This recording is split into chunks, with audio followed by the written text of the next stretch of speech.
ക്രിക്കി മലയാളം 2.0യുടെ ഏറ്റവും പുതിയ വീഡിയോയിലേക്ക് ഏവർക്കും സ്വാഗതം. സയ്യിദ് മുഷ്താഖ് അലി ട്രോഫി ടൂർണമെന്റിൽ കേരളവും മുംബൈയും തമ്മിൽ ഏറ്റുമുട്ടിക്കൊണ്ടിരിക്കുകയാണ്. ആദ്യം ബാറ്റ് ചെയ്ത കേരളത്തിന് വേണ്ടി രോഹൻ കുന്നുമൽ 5 പന്തിൽ 2 റൺസ് എടുത്ത് ആദ്യം പുറത്തായെങ്കിൽ കൂടി തന്നോടൊപ്പം ഓപ്പണറായെത്തി സഞ്ജു സാംസൺ ഒരു കിടിലൻ നോക്ക് തന്നെ കളിച്ചിരിക്കുന്നു. 28 പന്തുകളിൽ 8 ഫോറും 1 സിക്സറും സഹിതം 164 സ്ട്രൈക്ക് റേറ്റിൽ സഞ്ജു സാംസൺ 46 റൺസാണ് അടിച്ചിരിക്കുന്നത്. പക്ഷേ മുംബൈയാണ് എതിരാളികൾ. ഒട്ടും എളുപ്പമല്ല കേരളത്തിന് ഈ ഒരു മത്സരം വിജയിക്കാൻ. കേരളം വിജയിക്കുന്നുള്ള പ്രതീക്ഷയിൽ തന്നെയാണ് നമ്മളും കാത്തിരിക്കുന്നത്. ഏതായാലും സഞ്ജു ഒരു മികച്ച പ്രകടനം നടത്തിയിരിക്കുന്നു.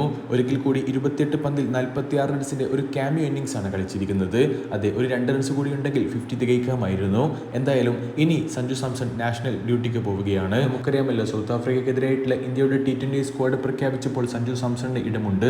തീർച്ചയായിട്ടും സഞ്ജു ഇനി കേരളത്തിന് വേണ്ടിയുള്ള അടുത്ത മത്സരങ്ങൾ കളിക്കാൻ സാധ്യതയില്ല എന്ന് തന്നെയാണ് കരുതുന്നതും. കാരണം അതെ, 9-ാം തീയതി T20 മത്സരങ്ങൾ ആരംഭിക്കുമ്പോൾ 6-ാം തീയതിയാണ് ഇനി കേരളത്തിന്റെ അടുത്ത മത്സരം വരുന്നത്. സോ ഇനി ഗ്രൂപ്പ് മത്സരങ്ങളൊന്നും സഞ്ജു സാംസൺ കളിക്കാൻ സാധ്യതയില്ല. തീർച്ചയായിട്ടും അടുത്തൊരു വീഡിയോ ഭാഗത്ത് വീണ്ടും കാണാം. ചെറിയൊരു ഗുഡ് ബൈ.